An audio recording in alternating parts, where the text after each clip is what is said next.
Thomas! Quoi? Thomas, ils ont enfin nommé un gouvernement. Il y a quelqu'un au numérique ou pas? Ah, tu t'intéresses à la politique maintenant? Bon, c'est vrai qu'on a un gouvernement. C'est un ou une ministre. Raté, puisque ce sera une secrétaire d'État chargée de l'intelligence artificielle et du numérique. Elle s'appelle Clara Chapaz. Ministre, secrétaire d'État, c'est quoi la différence? Alors, je t'explique.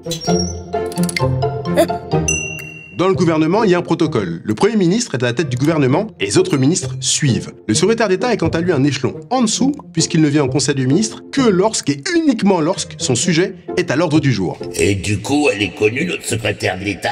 Oui, elle connaît même plutôt bien l'univers de la tech, puisqu'il y a encore quelques mois, elle était à la tête de la French Tech, l'administration publique chargée de soutenir la structuration et la croissance de l'écosystème des startups françaises. Et puis finalement, Clara Chapaz baigne dans ce milieu depuis très longtemps, puisque son père, Pierre Chapaz, est passé par IBM et a dirigé brièvement Yahoo Europe. À 35 ans, Clara Chapaz a également une solide expérience à l'international avec un passage à Singapour, Hong Kong, Boston et Londres. Ça pourra lui être utile. Et donc c'est quelqu'un qui connaît bien le sujet qu'elle a traité. C'est nouveau ça.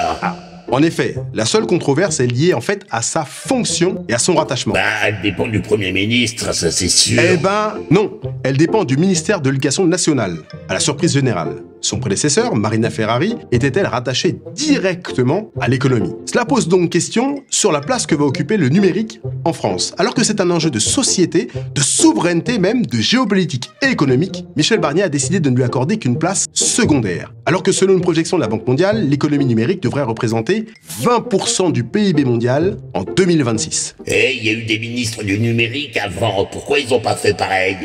Franchement, la voix, j'en sais rien. J'imagine que le triste record de la dette publique française, qui a dépassé les 3000 milliards d'euros, doit y être pour quelque chose. D'autant plus que Clara Chapaz ne manque pas de travail tant le chantier est considérable. Je rappelle qu'il ne s'agit plus uniquement du numérique, mais aussi de l'IA. Aussi, les sujets ne vont pas manquer.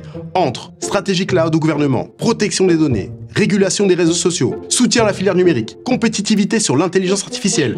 Oui, bon bah Thomas, j'ai compris, elle va avoir un emploi du temps de ministre. C'est le moins qu'on puisse dire.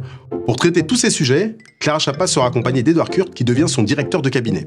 Il est déjà passé par le cabinet de plusieurs ministres, dont Jean-Noël Barrot quand il était au numérique. Notre secrétaire d'État est déjà sur le terrain avec des déplacements à Chambéry et en Isère. Oh, tu sais Thomas, un remaniement est vite arrivé. Thomas, non, pars pas Thomas, j'ai froid.